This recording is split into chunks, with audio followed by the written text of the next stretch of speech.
No ar, Brasil ODS, um programa que mostra, divulga e debate o terceiro setor, dando voz à solidariedade e construindo a cidadania.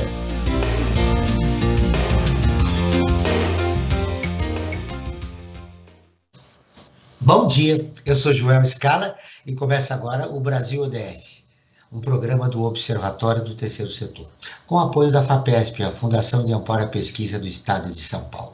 No mundo tem 1,100 bilhões de idosos. Tem 1 bilhão de idosos. No Brasil, essa população representa 31 milhões no país. É muita gente. Hoje vamos falar dos idosos. Participam o professor Tiago da Silva Alexandre, que é especialista em gerontologia pela Universidade Federal de São Paulo. Ele é doutor em saúde pública pelo Departamento de Epidemiologia da Faculdade de Saúde Pública da Universidade de São Paulo, da USP, e líder do grupo de pesquisa em epidemiologia e envelhecimento. Omar Jalou, doutor em medicina pela Faculdade de Medicina da Universidade de São Paulo e é geriatra do Hospital das Clínicas da Faculdade de Medicina da USP e do Hospital Oswaldo Cruz. Bom dia, Tiago. Seja muito bem-vindo ao nosso programa. Bom dia, é um prazer estar aqui com vocês. Obrigado pelo convite. Bom dia, Omar. Bom dia, Joel. Um prazer também estar aqui com vocês. A co-apresentação do programa é de Frank Valverde, que também trará os destaques do site do Observatório do Terceiro Setor. E você vai conferir as notícias do mundo, direto de Nova York, com Ana Paula Loureiro, da Rádio ONU. Bom dia, Franklin. Bom dia, Joel. Bom dia, Tiago. Bom dia, Omar. E bom dia a você que está em sintonia aqui com o Brasil ODS da Rádio Brasil Atual. Muito bem, Franklin. Eu ia apresentar o destaque da semana, mas o que se conversa desde das eleições que ocorreram no domingo é que eu ouvi erros muito grandes nas pesquisas que aconteceram na pré-votação de domingo e que combinaram com várias surpresas, né, Frank? Então, Joel, na verdade, o que acontece? Se a gente for olhar as pesquisas, né, a gente tem que olhar com um olhar um pouco mais atento, né? E que tipos de pesquisa? Em geral, o que é divulgado pelas pesquisas é o resultado das chamadas pesquisas induzidas, né? Acaba se dando o percentual de quem está na frente, né? E se a gente for também olhar esse resultado, quem estava na frente, que era o Lula, o resultado realmente está dentro da margem de erro, né? Então, acho que as pesquisas... O Lula foi ganhador do primeiro turno com 48,5%, digamos assim, e as pesquisas apontavam 50%, algumas 51%, ou seja, dentro da margem de erro. Então, as pesquisas estão corretas, né? Agora, quando fazia uma pesquisa aberta, né? Muita gente não sabia em quem votar ainda, né? Então acho que isso acabou, né? E pesquisa é um flash do momento, né? E o momento é mutável. Então no dia da eleição isso mudou e o resultado está aí, né? Digamos uma votação expressiva do presidente Bolsonaro. O pessoal achava que ele ia ter menos votos. E mais ainda, né, outra coisa que às vezes até dá para pensar assim, com todos os desmandos que teve, com pandemia e tudo mais, a economia do país estraçalhada, enfim, né, muito mal conduzida, e boa parte do ministério do presidente Bolsonaro foi eleita, né? Damares, senadora no distrito, Mourão, que é o vice, foi senador no Rio Grande do Sul, Pazuello, que é o que faltou oxigênio, né, que conduziu o Ministério da Saúde, né, e teve problema de falta de oxigênio no Amazonas, acabou sendo eleito deputado federal pelo Rio de Janeiro, foi premiado, né? Enfim, então essas coisas todas que é para se começar a se refletir. Apanhando o que você disse, Franklin, Oi? O brasileiro vive numa realidade paralela?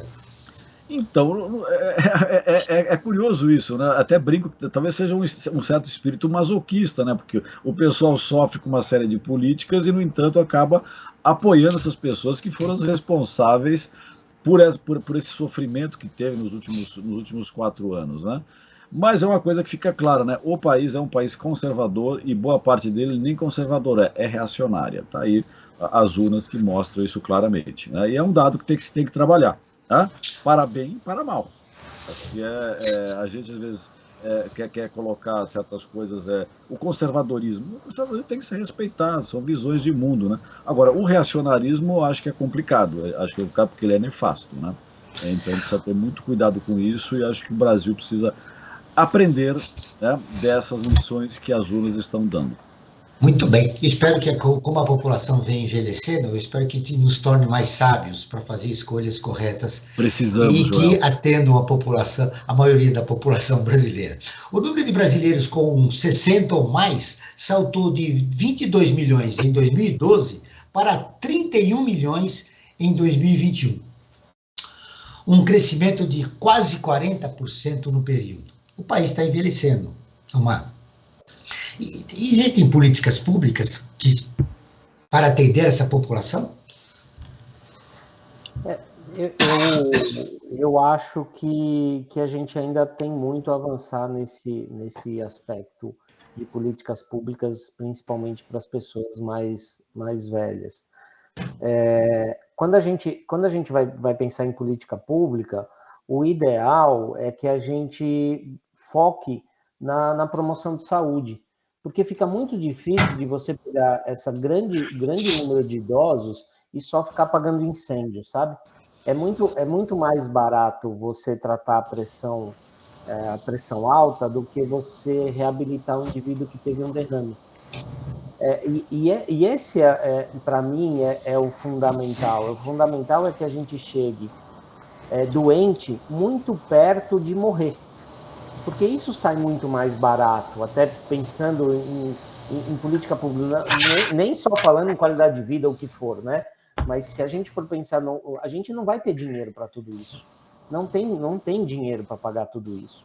Então, assim, o que seria razoável pensar, na minha visão, é que a gente tinha que investir muito em promover a saúde desses indivíduos, em fazer com que a saúde básica seja melhor, que a gente consiga fornecer, monitorar esses idosos, que a gente consiga fornecer remédios para as doenças mais comuns para esses idosos, porque depois, quando a pessoa teve a doença e realmente a coisa...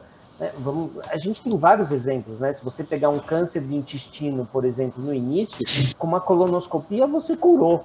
Se você não pegou no início, você vai ter que fazer radiocirurgia, químio e o que for, e isso sai muito caro.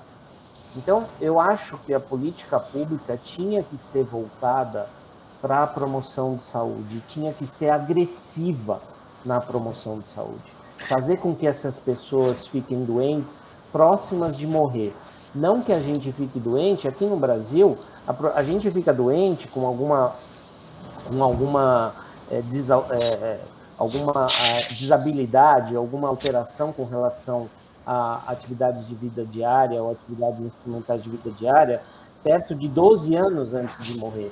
É muita coisa. Então, a gente fica doente 12 anos antes de morrer. Em geral, o japonês fica por volta de 4 anos antes de morrer. Ou seja, eles têm 8 anos a mais de saúde do que nós. E isso é muito mais barato. Tiago, eu perguntei para o Omar a respeito de políticas públicas. Mas antes da gente começar a falar de políticas públicas, nós temos que mencionar o preconceito que envolve o envelhecimento, não? Ninguém admite que está envelhecendo. E o envelhecimento até ele é meio escondido. As pessoas falam, olha, é o outro, né, o meu vizinho. Nesse grupo de pesquisas que você participa, claro que o preconceito é um referencial fundamental, né, para se construir uma ideia de como nós vamos cuidar das pessoas que estão envelhecendo no país. Eu acho que a gente tem... O primeiro ponto importante dessa questão, que hoje a gente vem discutindo mais profundamente, que considera-se na área de pesquisa e também em várias sociedades que defendem o envelhecimento, entre elas a Sociedade Brasileira de Geriatria e Gerontologia, a questão que chama-se etarismo, né, que é o preconceito em relação à idade. É importante que nós estejamos discutindo esse preconceito hoje no Brasil em virtude de uma série de outros preconceitos que também existem. Não é só o Brasil que está envelhecendo, né, Joel? O mundo todo está envelhecendo. Nós temos uma diferença de classificação de idosos no Brasil e no exterior. Aqui nós consideramos como pessoas idosas aquelas que têm 60 anos e mais, mas fora do país, nos países mais desenvolvidos, considera-se 65 anos ou mais. A gente passa aí de 2020 de 727 milhões de pessoas idosas para 2050 em 1,5 bilhão. Então, essa questão do preconceito contra a velhice, contra o envelhecimento, é uma coisa muito importante. Isso ficou muito claro na questão do Covid, né?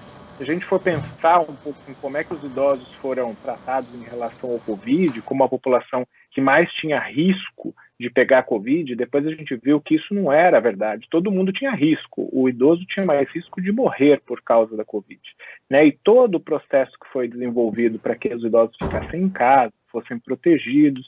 E depois, nessa história toda no começo, a gente viu muitos memes, muitas brincadeiras desagradáveis com a questão do idoso. E isso foi muito ruim para a nossa sociedade e aumentou ainda mais a discussão de como é que a gente enxerga o envelhecimento, como é que a gente vê a velhice e o velho, como é que a gente trata essas pessoas ao longo da vida, mostrando que realmente existe ainda muito preconceito com o processo do envelhecimento, com a velhice, que precisa ser enfrentado. As pessoas continuam vivendo depois dos 60 anos de idade, elas continuam tendo uma vida normal de um adulto. O que acontece é que ela tem características diferentes, ela precisa ser cuidada de um jeito mais específico, tanto pelo geriatra quanto pelo especialista em gerontologia e hoje pelos bacharéis em gerontologia do curso onde eu sou docente.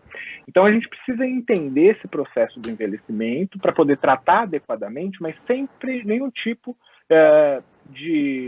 de preconceito. Acho que isso é uma coisa fundamental. O idoso continua tendo a capacidade de votar, como nós vimos ontem, continua amando, continua tendo vida sexual ativa, continua indo ao supermercado, continua fazendo amigos, continua tendo viagens do país e fora do país, e a gente precisa respeitar essas diferenças. Bom, Mário, eu te perguntei das políticas públicas, até nas políticas que já existem, há um traço, né, de preconceito em relação ao idoso. Eu acho que sim. É interessante que essa questão de preconceito é difícil, né, de se lidar, né? Está muito arraigada na sociedade. É um fator cultural. É um fator cultural. Então, realmente não é uma coisa fácil, mas é uma luta diária, né? Eu acho que a questão da informação, ela é muito importante. Eu acho que o indivíduo, nós temos uma grande dificuldade de autopercepção, né? Então, quantas vezes a gente vê as pessoas falando, mas tem aquele velho lá na frente, a pessoa também é idosa, né? Ou tem aquele gordo lá na frente, a pessoa também é gorda, ou tem aquele careca ali, a pessoa também é careca. A gente tem que tomar bastante cuidado, eu acho, com relação a isso. Como o Thiago falou, o Covid, eu acho que trouxe vários ensinamentos para a gente, né? Ou pelo menos reflexões que a gente possa ter.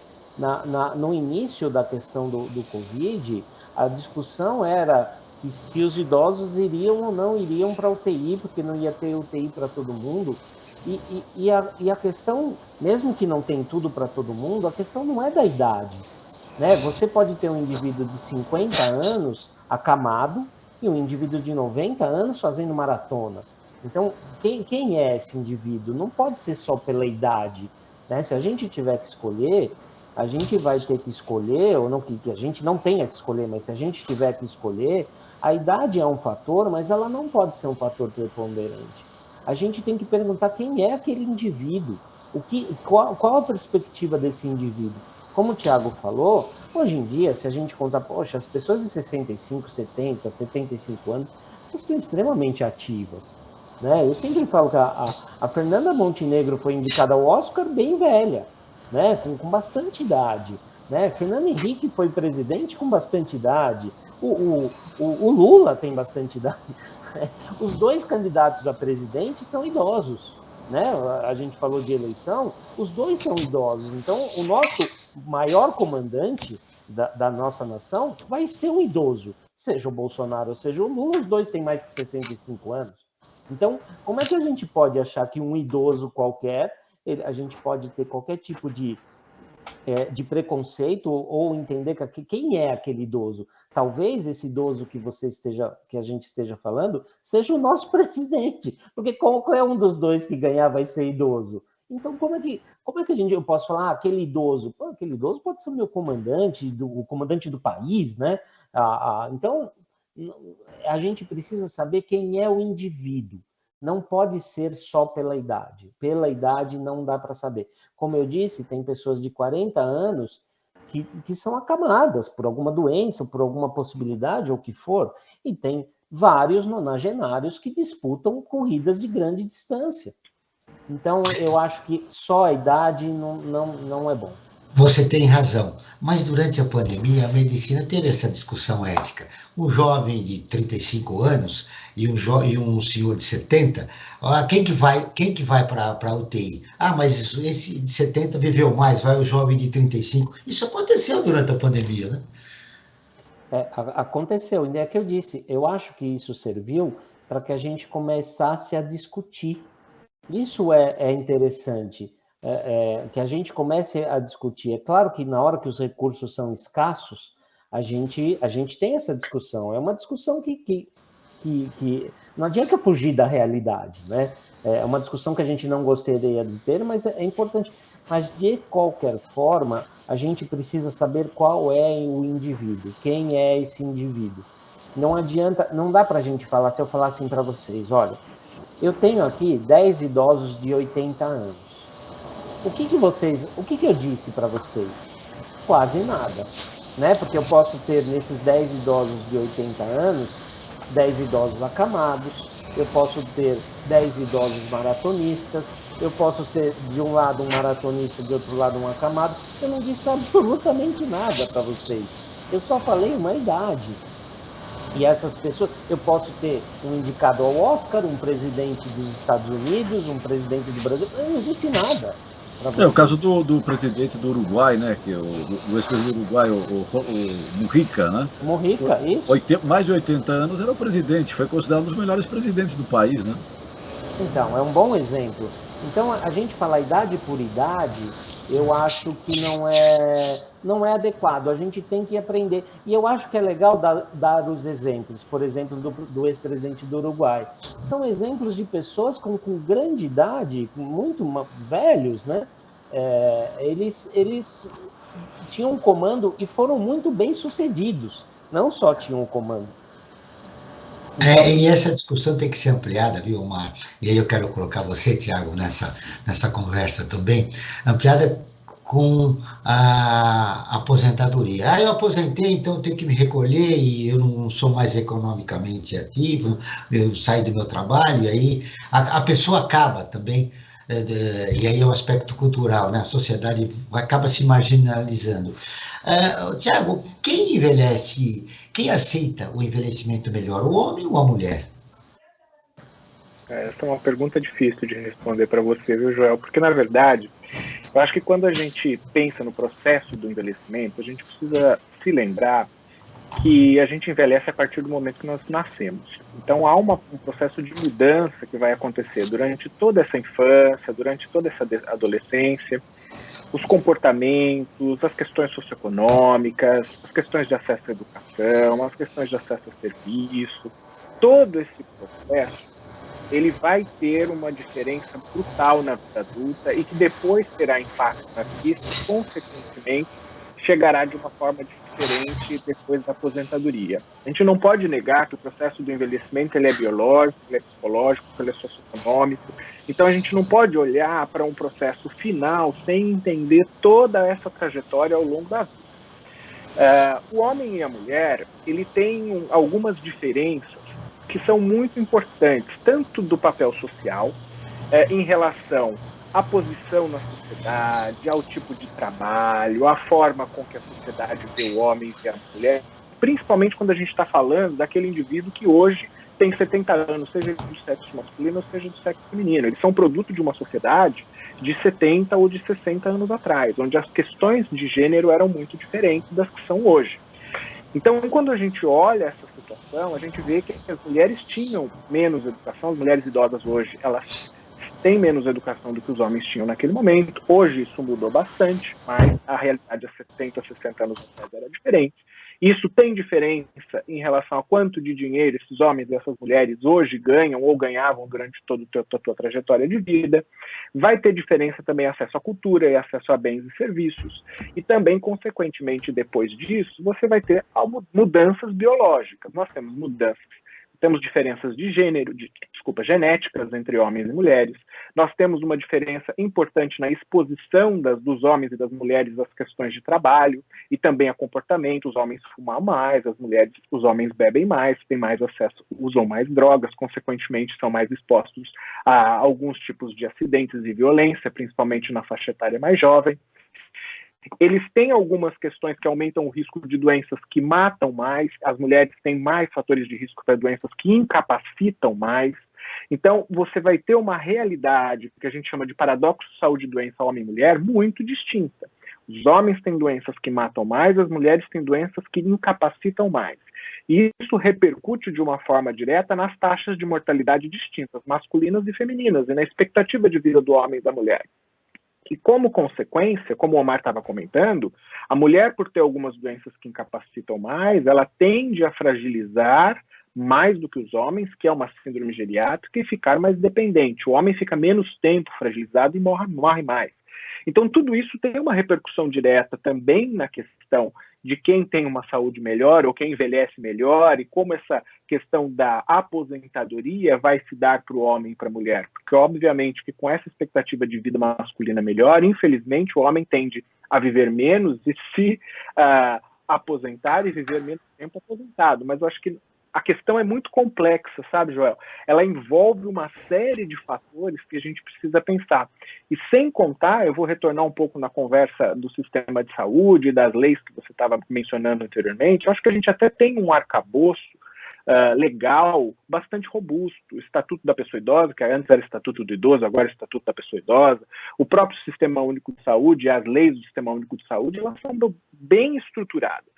Mas o que falta ainda é que nós tenhamos a verdadeira implementação, seja dessas questões que o Omar mencionou, como, por exemplo, você ter uma melhor condição de prevenir doenças e de prevenir e melhorar a condição socioeconômica dessa população, tendo acesso à alimentação, educação, atividade física, consciência, acesso aos serviços de saúde, para que ela envelheça bem.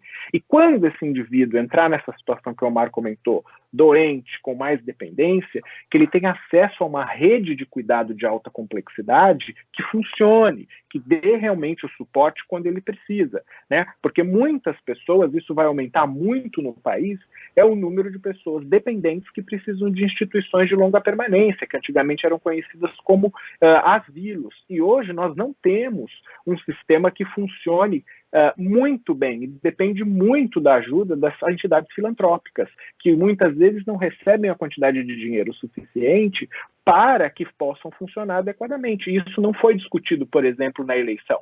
Nenhum dos candidatos colocou em pauta como é que nós vamos lidar com o processo do envelhecimento, com as políticas de saúde e as políticas sociais que atendem aos idosos e com, por exemplo, como fica uma família que tem uma pessoa que necessita de cuidado de longa duração e que está em casa porque não tem uma instituição de longa permanência. Então, todas essas discussões, elas são muito difíceis de serem feitas e a sociedade tem que colocar ela em discussão, porque quando uma família tem um idoso que interna, o Omar pode falar bem isso, ele chega com um paciente teoricamente andando, fica muito debilitado na internação, volta para casa, a família não sabe o que fazer com aquele cuidado. Ela não teve nenhum treinamento, ela não teve informação que aquele idoso pode ficar dependente de outra pessoa e que alguém pode ter que deixar de trabalhar em casa para cuidar dessa pessoa idosa. Então, a realidade ela muda muito rápido e as pessoas só percebem quando elas passam por uma situação dessa magnitude. Se elas não passam por essa situação, elas não entendem a complexidade deste tipo de condição, que são várias, que a gente poderia ficar horas aqui discutindo vários problemas que envolvem a pessoa idosa, mas que culminam nesse tipo de necessidade de cuidado. É verdade. Agora vamos ouvir a Rádio ONU, parceira de conteúdo do Observatório do Terceiro Setor, com a reportagem: o mundo terá mais de 1,5 bilhão de idosos até 2050, a maioria em países em desenvolvimento. A Ana Paula Loureiro, de Nova York, tem as informações. Em mensagem, o secretário-geral da ONU, Antônio Guterres, destacou os desafios dos últimos anos para a população acima de 60 anos. A pandemia de Covid-19, o agravamento da crise climática, o aumento de conflitos e pobreza exigiu dos idosos mais resiliência.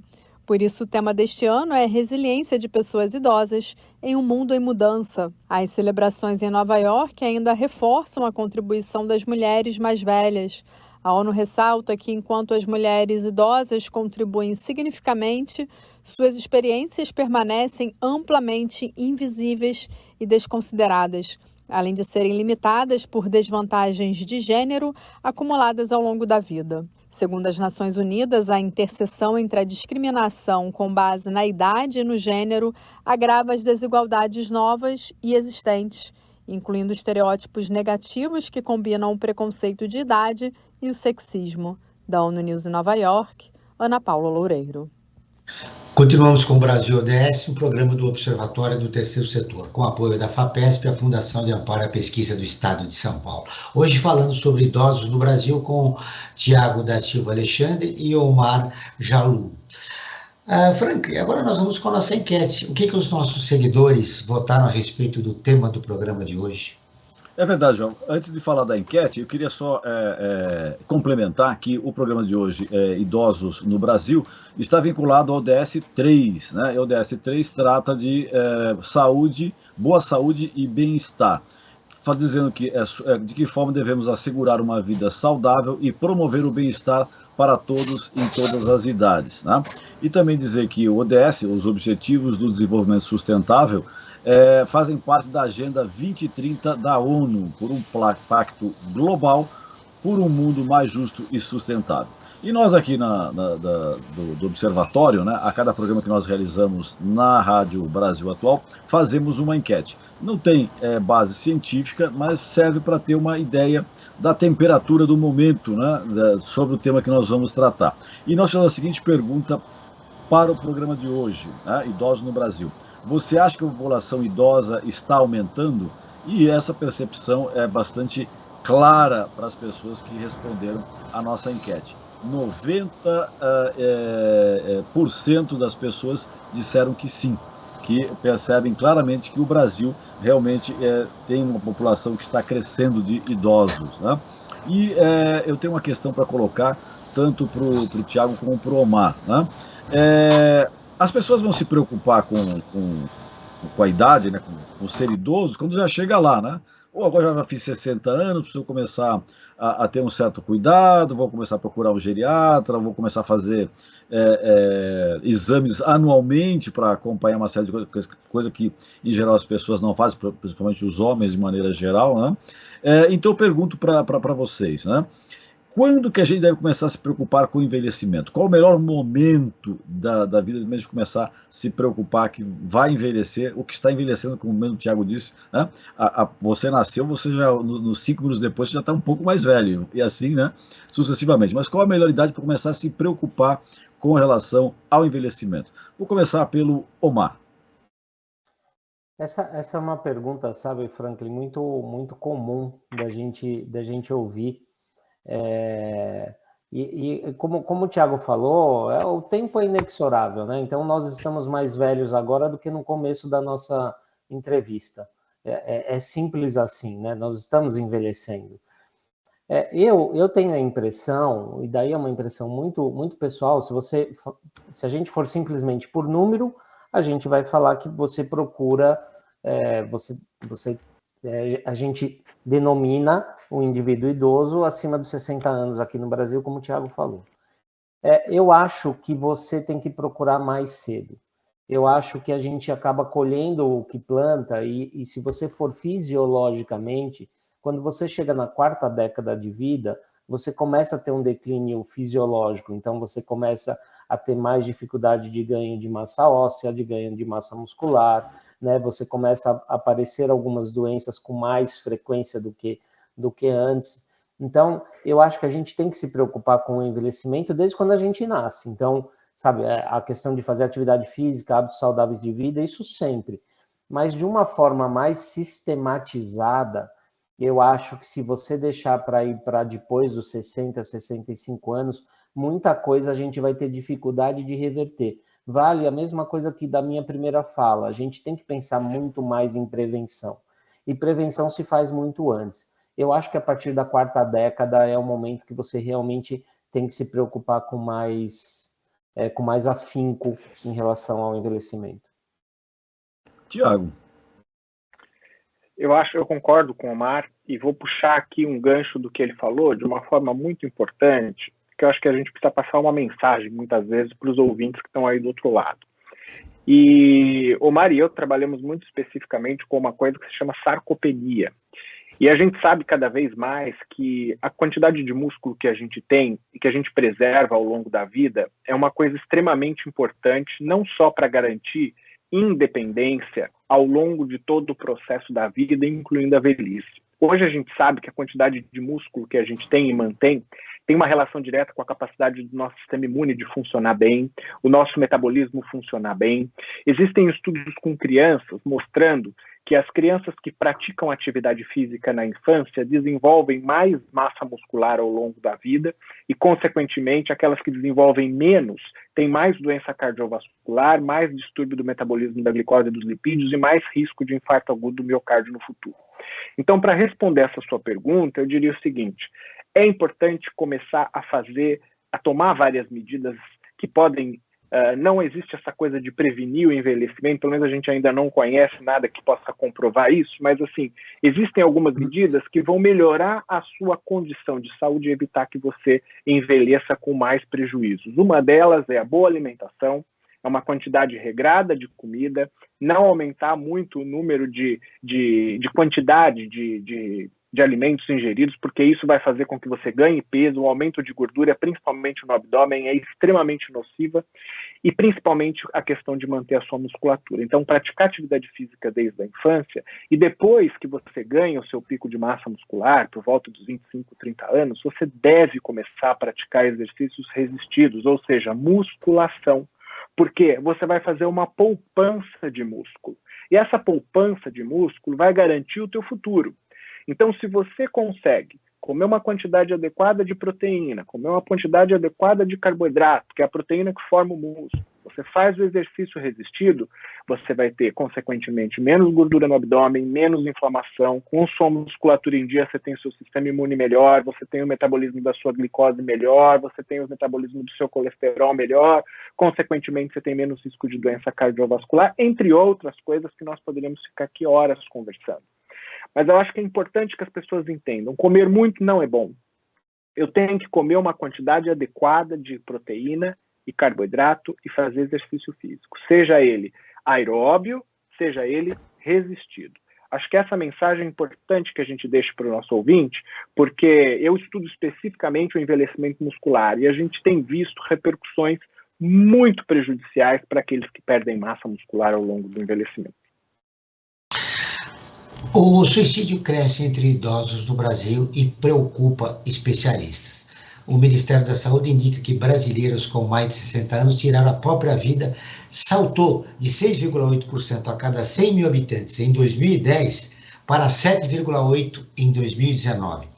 Especialistas citam o sentimento chamado menos-valia como um dos fatores para o aumento. Acontece que esse sentimento acontece quando uma pessoa se sente um peso para a família, seja por limitações físicas, econômicas ou por doença.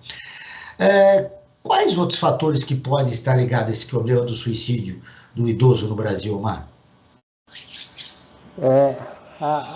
Existem algumas coisas que eu acho que são bem pouco faladas. A gente fala muito da saúde física, da saúde cognitiva, a gente fala muito de demência, mas a gente fala muito pouco de doenças do humor, né?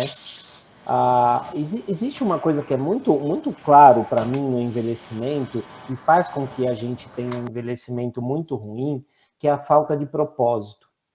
E isso não é uma coisa que a gente, de repente, a gente tem um propósito. A maioria das pessoas colocam propósitos muito simples, que é um propósito de família, né, dos seus filhos, propósito do seu emprego, o propósito do seu trabalho. Mas conforme a gente vai ficando muito mais idoso, conforme a gente vai envelhecendo, muitas vezes a família tem o seu lado deles, né? Cada um cria um núcleo familiar diferente, você não tem o seu trabalho e você não criou outros propósitos. E quando a gente envelhece sem propósito, e o propósito pode ser um hobby, o propósito pode ser um serviço voluntário, o propósito pode ser uma reunião de amigos, a gente pode ter vários propósitos. Pode você seguir teu time de futebol, não importa.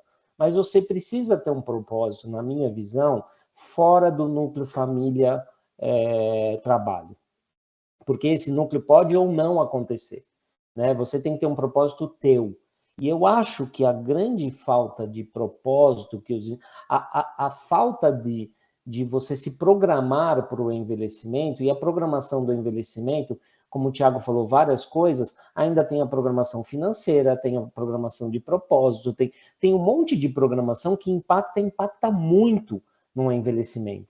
E não adianta a gente chegar aos 70 anos e falar, olha, agora... Claro que adianta, mas o impacto é menor. A gente tem que fazer isso antes, muito antes.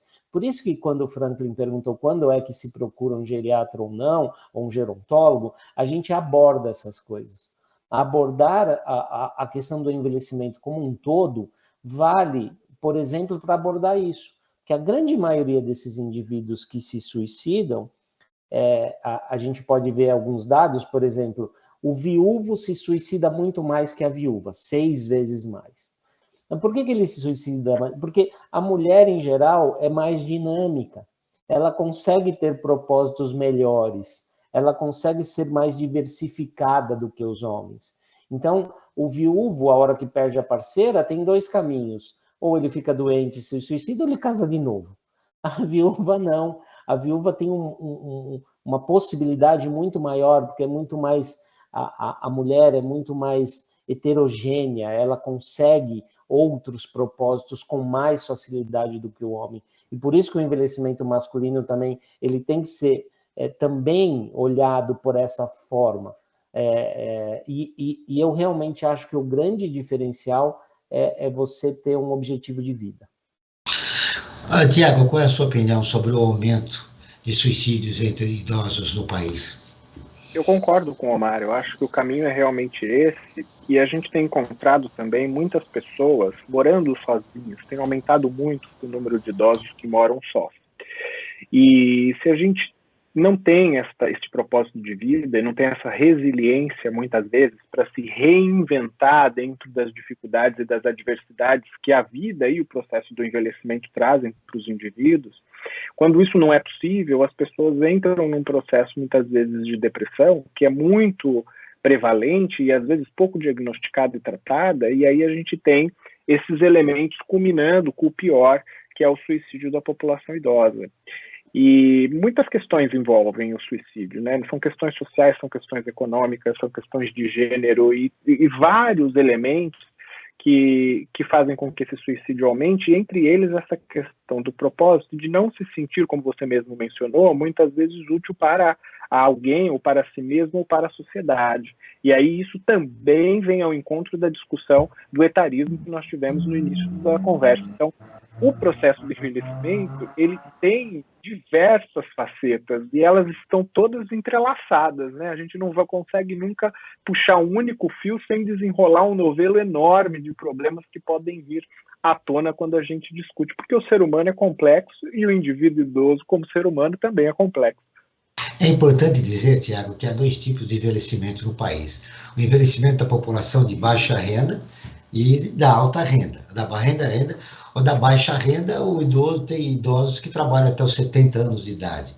Isso pode ter um aspecto importante, né, na vida, porque ele contribui economicamente com a manutenção da família, mas também diz muito sobre a qualidade de vida dele, da saúde, enfim, né?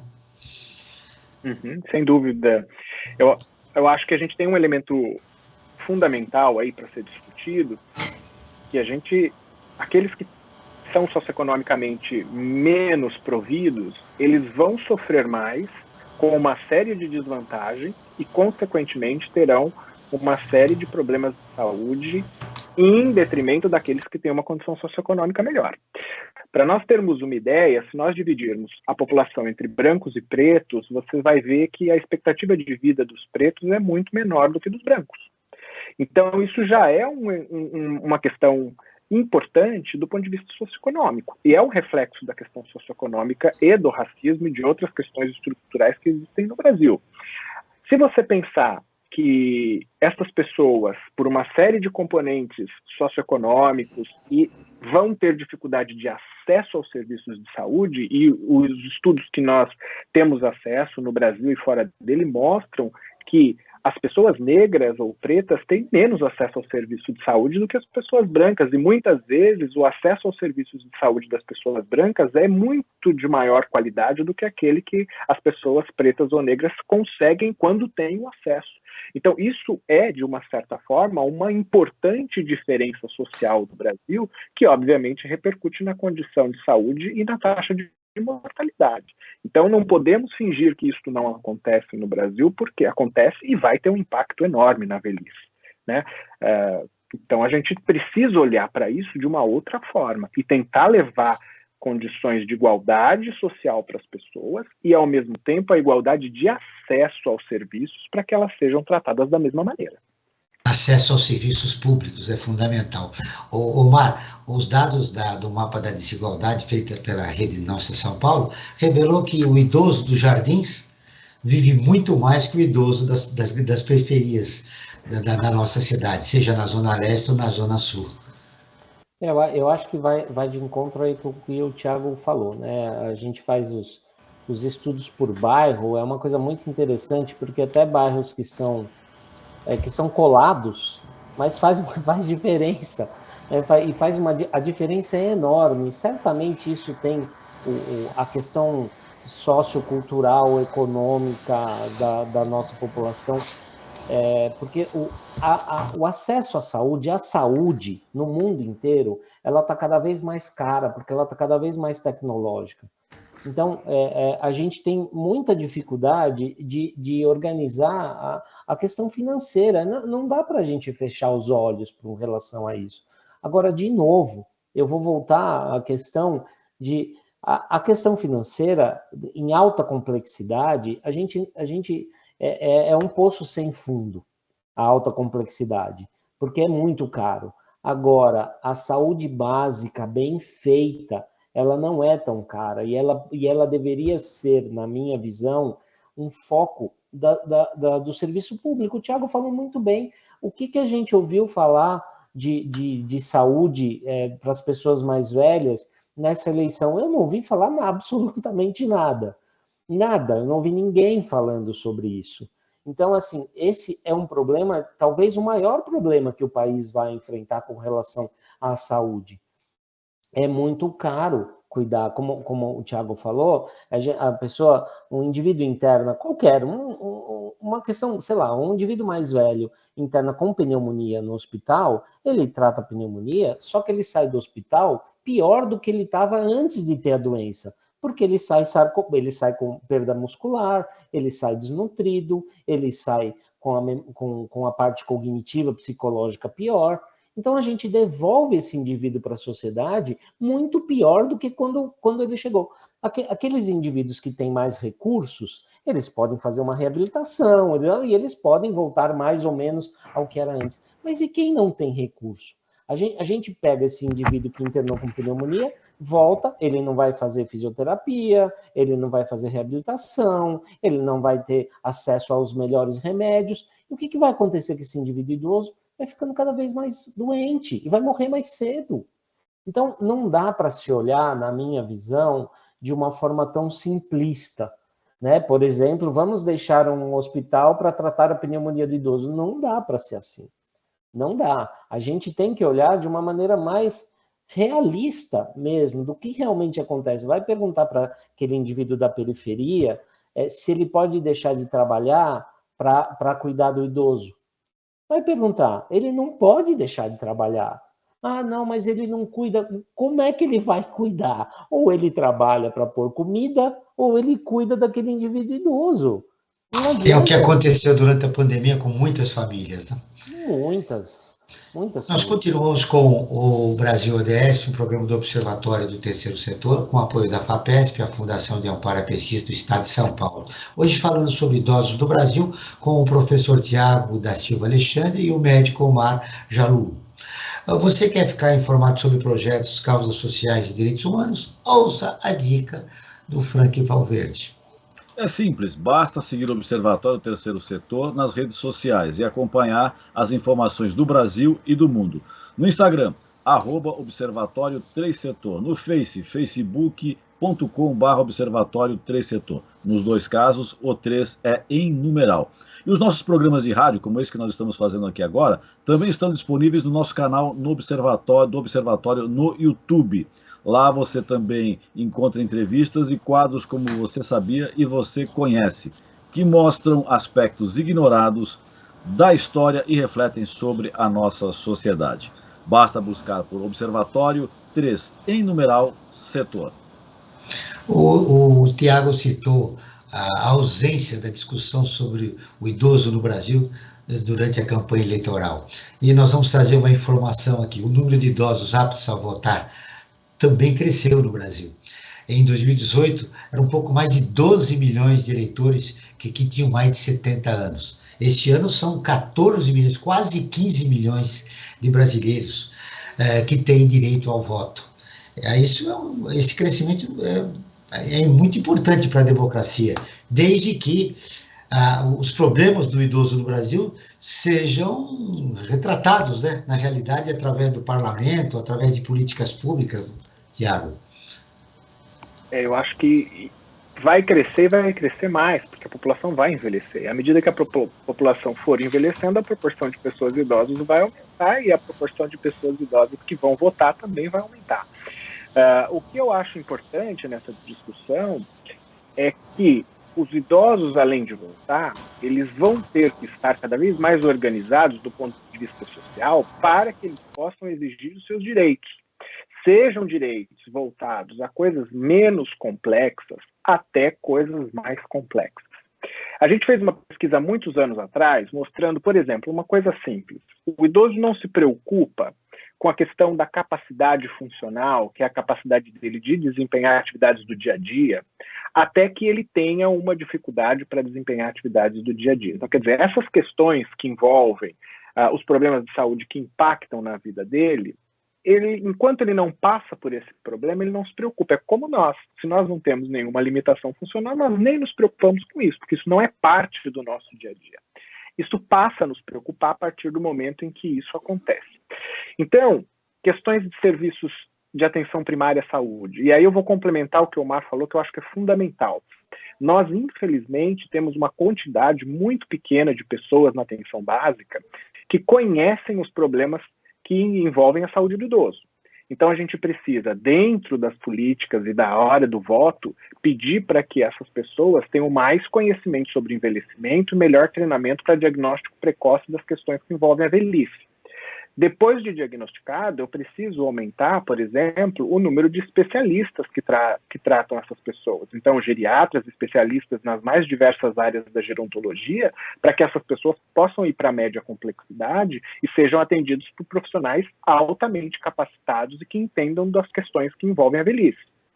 As questões dos cuidados de longa duração, que também são complexos, precisam ter um conjunto de profissionais também com esse mesmo gabarito e muitas vezes muito mais bem treinados para prestar esses cuidados de longa duração. Sem contar questões de pensões, aposentadorias, que estas são garantias que vão manter a dignidade do processo de velhice dessas pessoas, porque elas precisam ter dinheiro para comer, precisam ter dinheiro para poder se transportar, para poder terem questões de lazer, acesso à cultura.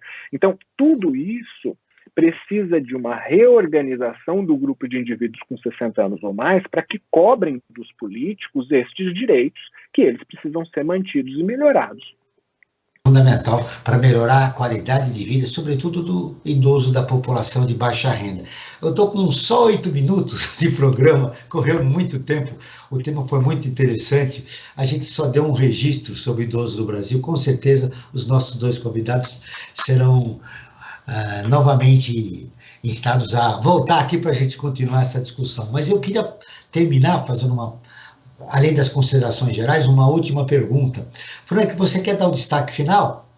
Sim, eu quero dar um destaque do site do Observatório do Terceiro Setor, que é bastante importante, né? Vou dar uma síntese, vou dar uma sintetizada, convidando, antes de mais nada, a todos e todas a visitarem o nosso site, observatório3setor.org.br, né? O 3 em numeral. E a matéria que eu queria destacar, Joel, vacinação reduz em 70% as internações de idosos com Covid no Reino Unido, né? E isso é fundamental. Pesquisadores do Reino Unido constataram que as vacinas reduziram os riscos de internação hospitalar, principalmente no caso lá do Reino Unido, as vacinas da Pfizer e da Oxford, né? Então isso é importante, é que isso reflete também, não está muito diferente da realidade brasileira. Quando nós ampliamos a aplicação de vacinas no Brasil, nós também reduzimos esse número de internações. Então, isso é muito importante destacar. E, finalizando, Joel, também um destaque que eu acredito ser bastante importante fazer, é que agora, com essa questão da pandemia, nós criamos um novo projeto no Observatório Terceiro Setor, que é o Observatório em Movimento, no qual nós ouvimos uma série de especialistas das mais variadas áreas do conhecimento para darem dicas e informações de como viver melhor essa pós-pandemia que nós estamos iniciando atualmente, Joel. E nós estendemos o convite aos nossos dois convidados para refletirem sobre o idoso no Brasil e colocar o seu texto no portal do Observatório. Bom, estamos no final do Brasil ODS, um programa do Observatório do Terceiro Setor. Hoje nós falamos sobre idoso no Brasil com o professor Tiago da Silva Alexandre e o médico Omar Jalu. E esse programa tem o apoio da FAPESP, a Fundação de Amparo à Pesquisa do Estado de São Paulo. Uma pergunta que não pode faltar aos nossos dois convidados, antes deles concluírem, tenho 2 minutos para cada um.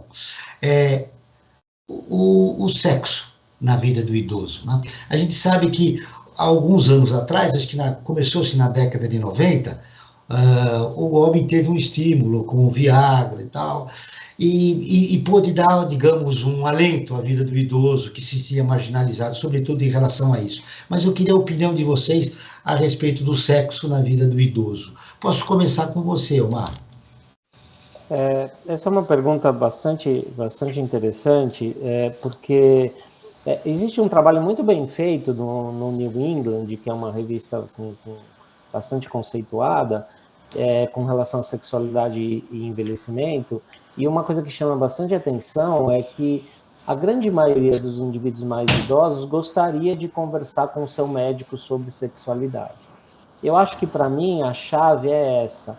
A gente não pode ter, de novo, o preconceito, achar que a gente sabe ou não sabe.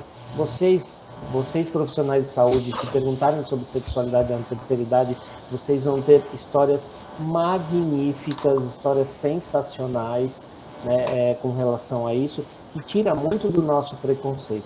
Então, eu acho que a mensagem que eu deixo é que assim, a gente tem que abordar. Tem certos assuntos no envelhecimento que não tem como você deixar livre. Então, por exemplo, quedas, zumbido, sexualidade, são coisas que a gente tem que fazer uma busca ativa e deixar a pessoa à vontade para falar ou não falar também sobre isso. Então, eu acho que essa, para mim, é a maior dica, porque muitas vezes esses idosos, a gente não pode esquecer que hoje em dia as pessoas se resolvem muito com a internet, né, com o YouTube, mas muitas vezes esses idosos não. Daí, se eles têm uma dúvida, por exemplo, como é que eu faço para lubrificar o meu ato sexual, eles vão perguntar para quem? Para o vizinho, para a neta? Eles vão ter que perguntar para um profissional de saúde. Então, eu acho que o profissional deve deixar em aberto. Falar sobre o assunto é sempre importante. Suas conclusões finais, Tiago? Eu concordo, é isso mesmo. A sexualidade não pode ser tabu para o profissional que trabalha com o envelhecimento. Ele tem que perguntar sobre esse assunto e entender também que a velhice inclui o sexo. O sexo pode não ser igual ao sexo que ele tinha quando ele tinha 20, quando ele tinha 40, e ele vai mudar e ele vai perceber que esse sexo mudou. E é importante, como o Omar disse, que esteja com uma escuta ativa para entender qual a mudança que ele percebeu no sexo ao longo do processo do envelhecimento e que tipo de ajuda ele precisa naquele momento para tirar dúvidas de melhorar o ato sexual e o prazer que ele vai ter. as pessoas continuam seres humanos à medida que envelhecem. Os prazeres e as vontades, elas estão ali. Elas podem estar de uma forma diferente, mas elas continuam existindo. E para isso que o profissional tem que ouvir e ajudar. Eu queria só finalizar, Joel, agradecendo a FAPESP, porque a FAPESP é uma importante agência de fomento no Brasil, é uma das mais importantes agências de fomento no Brasil. Ela patrocina um estudo Jovem Pesquisador meu, e eu sou muito grato a tudo que a gente consegue produzir de ciência no Brasil, formando pesquisadores de iniciação científica, mestrado, doutorado, pós-doutorado, né? E eu acho que é fundamental que a gente possa agradecer à Fundação de Amparo à Pesquisa do Estado de São Paulo, que faz um trabalho brilhante e sério de apoio ao pesquisador no Brasil. Tá bom? É um prazer estar aqui com você, Joel, com você, Frank, aqui com o Omar, que é um grande amigo, e agradeço muito a oportunidade de estar aqui. O prazer foi nosso. Muito obrigado pela entrevista. O Brasil ODS, um programa do Observatório do Terceiro Setor, com apoio da FAPESP, a Fundação de Amparo à Pesquisa do Estado de São Paulo, está terminando. Eu agradeço a presença do professor Tiago da Silva Alexandre. Ele é líder do Grupo de Pesquisa Epidemiologia e Envelhecimento, o GEPEN. O Omar Jalou, geriatra do Hospital das Clínicas da Faculdade de Medicina da Universidade de São Paulo e do Hospital Oswaldo Cruz. Esse programa foi produzido pela equipe do Observatório do Terceiro Setor. Na próxima terça-feira, às 9 horas, acompanhe nosso programa Perspectiva, sempre com assuntos importantes da realidade. E ficamos por aqui, sempre na luta por uma sociedade mais justa, solidária, sustentável e tolerante. Até o próximo programa.